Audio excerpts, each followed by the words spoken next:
ஓசூரில் திமுக இளைஞர் அணி மாநகர மேற்கு பகுதி முத்தமிழறிஞர் டாக்டர் கலைஞர் அவர்களின் நூற்றாண்டு விழா மற்றும் நாடு போற்றும் நான்காண்டு திராவிட மாடல் அரசு சாதனை விளக்க திண்ணை பிரச்சார பொதுக்கூட்டம்.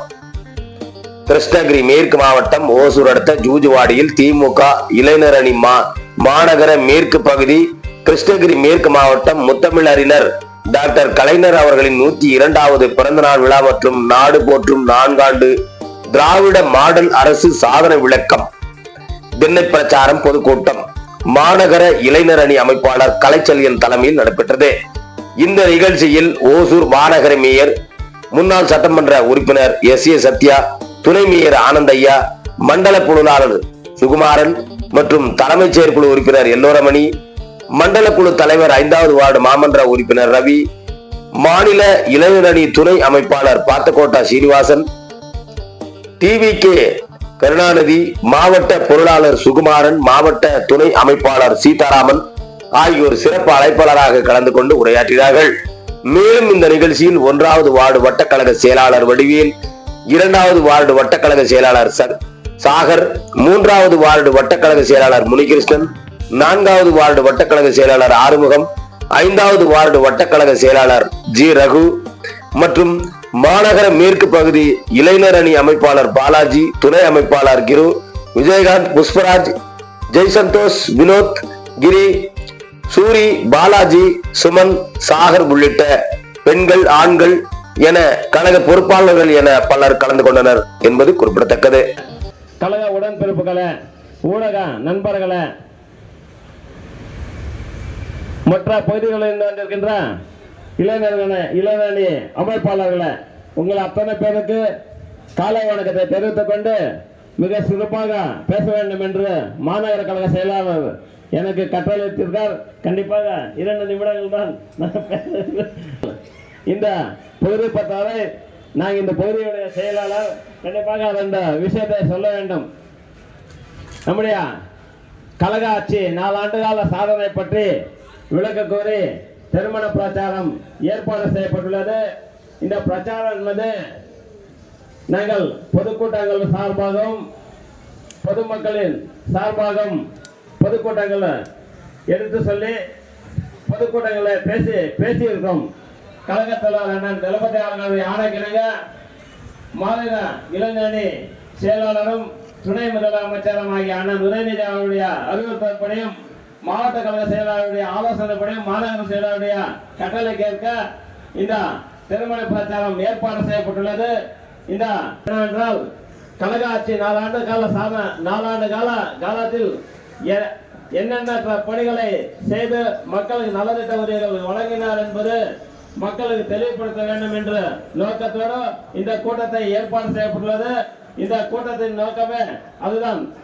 ஏனென்றால் இன்று ஆட்சி அதிகாரத்தில் இருக்கின்ற திராவிட முன்னேற்ற கழகம் நம்ம ஆட்சி மகளிருக்காக இலவச பஸ் பயணம், அதே மாதிரி மகளிர் உரிமத்தொகை, மக்கள் ஏழை மக்கள் படிக்கின்ற அரசு பள்ளியில் படிக்கின்ற மாணவ செல்வங்களுக்கு 10ஆம் வகுப்பு படித்து மேல் படிப்பு படிக்க இயலாத காரணங்கள் அவங்களுக்கெல்லாம் மாதந்தோறும் 1000 ரூபாய் என்று இந்த கழக ஆட்சி வழங்கிக் கொண்டிருக்கிறது.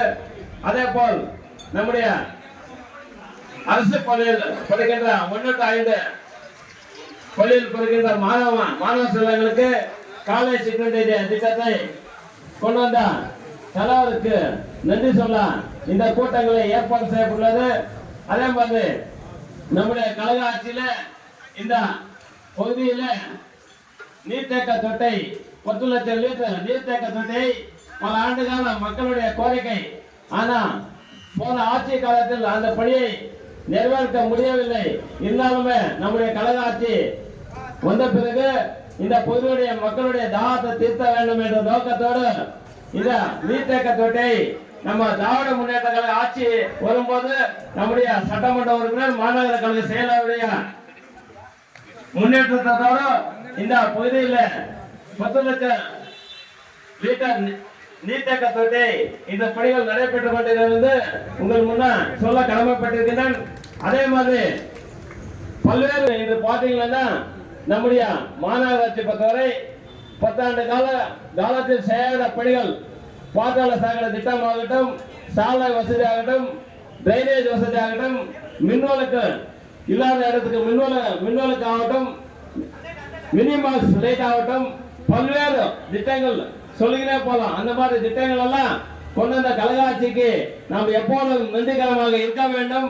அதே மாதிரி இன்னும் பல நல்ல காரியங்களை செய்வதற்கு 26 பொது தேர்தலில் வருகின்ற சட்டமன்ற தேர்தல் நோக்கிதான் இந்த பிரச்சாரம் தொடங்கப்பட்டிருக்கிறது.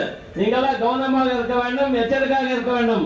தேர்தல் நேரத்தில் ஏதோ நாங்க அது செய்தோம் இது செய்தோம் என்று உங்களெல்லாம் ஏமாத்தி ஓட்டு கேட்க மக்கள் காத்து கொண்டிருக்கிறார், வருகின்றார். அவங்களுக்கெல்லாம் கண்டிப்பாக நீங்க பாடம் கொடுக்க வேண்டும் என்று சொல்லி, அதே மாதிரி நீங்கள் வருகின்ற 26 சட்டமன்ற தேர்தலில் திராவிட முன்னேற்ற கழகம் யாருக்கு கை காட்டுகிறதோ அவருக்கு கண்டிப்பாக நீங்க உதயசூரியன் சின்னத்தில் வாக்களிக்க வேண்டும் என்று சொல்லி எனக்கு பேச வாய்ப்பு கொடுத்த அனைவருக்கும் நன்றி சொல்லி விடைபெறுகிறேன். நன்றி, வணக்கம். மேற்கு பகுதி இளைஞரணி சார்பில் மறைந்த முன்னாள் முதலமைச்சர்,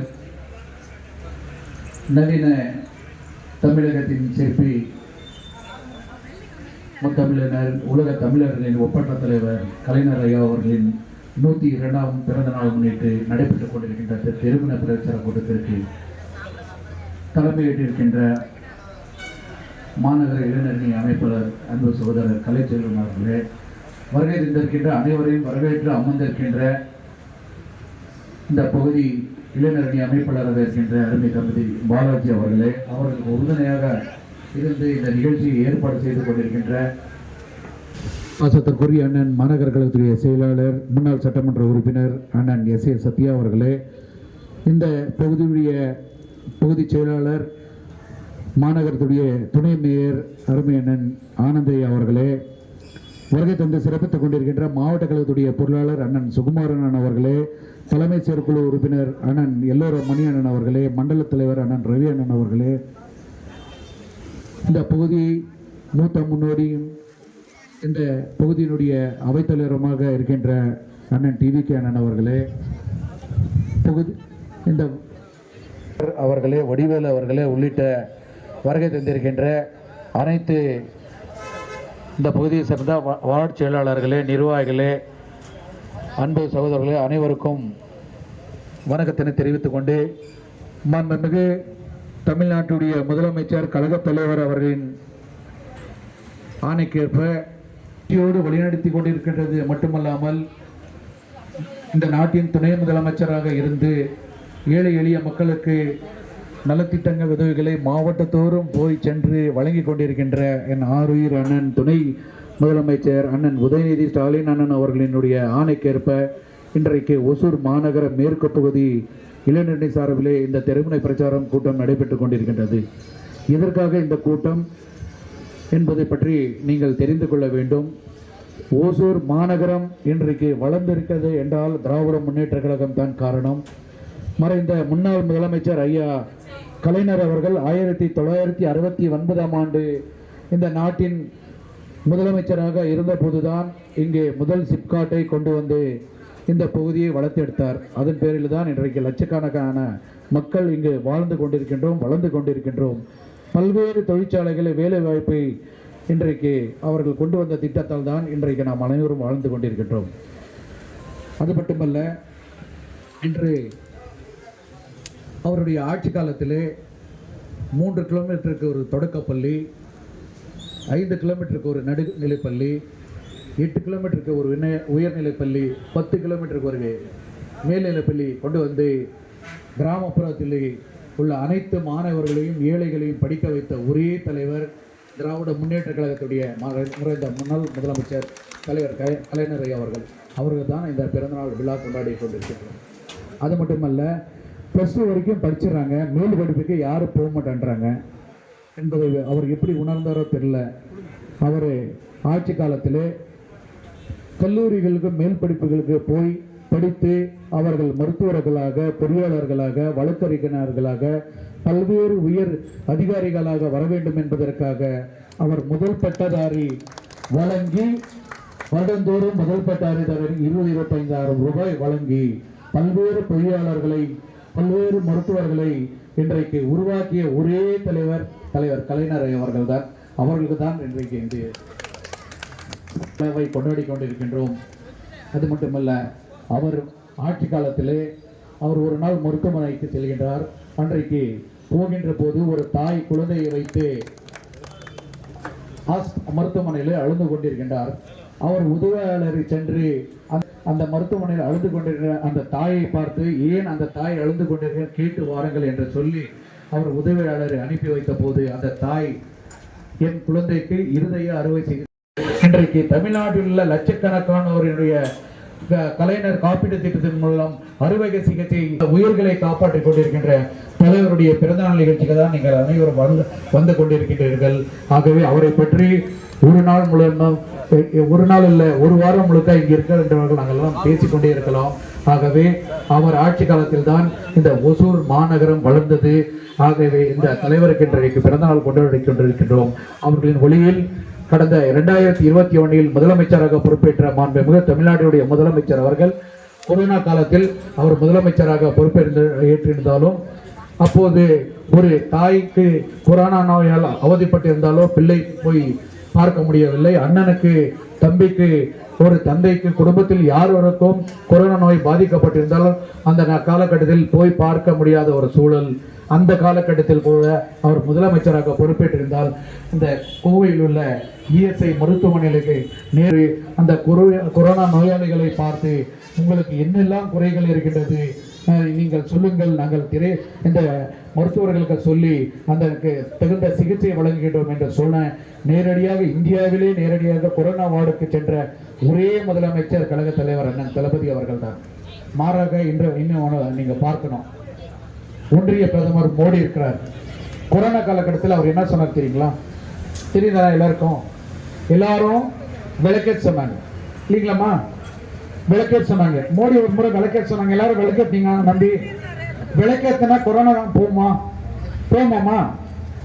ஆஸ்பத்திரியில போய் மருத்துவர் சிகிச்சை வழங்கினாதான் போகணும். நம்மளை பாருங்க எப்படி பிஜேபி காரங்க ஏமாத்திட்டு இருக்காங்க. உதாரணம் 2 உதாரணம். அப்புறம் அடிச்சாங்க இல்ல? ஆமா, அடிச்சுமா இல்லையா? பிஜேபி காரங்க முழுக்க அடிச்சாங்க இல்லையமா? ஆனா நம்ம முதலமைச்சர் தான் கொரோனா நோயில் போய் உங்களுக்கு என்ன கஷ்டம் இருக்கு, உங்களுக்கு என்ன மருந்து மாத்திரை கொடுக்கணும், உங்களை எப்படி காப்பாற்றணும் கேட்டுக்க முதலமைச்சர் நம்ம முதலமைச்சர் இல்லைங்களா? அப்புறம் இன்னும் ஒரு அந்த அறிவாளிங்க, பிஜேபி காரங்க போட அறிவாளிங்க தான் என்ன பண்ணா, இன்னொரு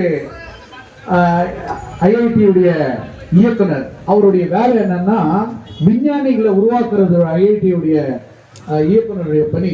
ஆனால் அவரு என்ன சொன்னாரு, நீங்க எல்லாம் மாட்டு கோமியத்தை குடிங்க, நோய் போயிடுவான்னு சொன்னாங்க. எப்படிப்பட்ட ஏமாத்தக்கூடிய பிஜேபி காரங்க நீங்க புரிஞ்சுக்கணும். ஆனா நம்ம முதலமைச்சர் கொரோனா நோயாளிகள் நேரடியாக சென்று வந்து அந்த மருத்துவர்களை அழைத்து, துறை சார்ந்த அதிகாரிகளை, துறை சார்ந்த செயலாளர்களை அழைத்து, நீங்கள் மருந்து மாத்திரைகளை கொடுத்து விரைந்து கொரோனா நோய்களை குணமடைய வேண்டும், அதற்காக நீங்கள் சிகிச்சை வழங்க வேண்டும் என்பதற்காக நம் முதலமைச்சர் பாடுபட்டு கொண்டிருக்கின்ற ஒரே தலைவர் நம் முதலமைச்சர் அவர்கள். இது மட்டுமல்ல, விளையாட்டு மேம்பாட்டுத்துறையாக இருந்தாலும் சரி, பள்ளி கல்வித்துறையாக இருந்தாலும் சரி, இந்து அறநிலைத்துறையாக இருந்தாலும் சரி, அனைத்து துறைகளையும் இந்த நாட்டு மக்களுக்கு எண்ணற்ற திட்டங்களை கொண்டு வந்து ஒவ்வொரு குடும்பத்திற்கும் போய் சேர்த்து எல்லா குடும்பத்தில் உள்ள ஏழைகளும் முன்னேற வேண்டும். ஒவ்வொரு குடும்பத்தில் உள்ள தாய்மார்களும் இந்த அரசால், இந்த ஆட்சியால் ஏதோ ஒரு வகையில் திட்டத்தை அவர்கள் குடும்பத்திற்கு பயனடைய வேண்டும், அவர்கள் குடும்பங்களும் முன்னேற வேண்டும் என்பதற்காக உழைத்துக் கொண்டிருக்கின்ற மாபெரும் தலைவர், கழக தலைவர், இந்த நாட்டினுடைய முதலமைச்சர் அண்ணன் தளபதி அவர்கள் தான். ஆகவேதான் அவர்களை இன்றைக்கு இந்தியாவினுடைய முதன்மை முதலமைச்சர் என்று அழைத்துக் கொண்டிருக்கின்றார்கள்.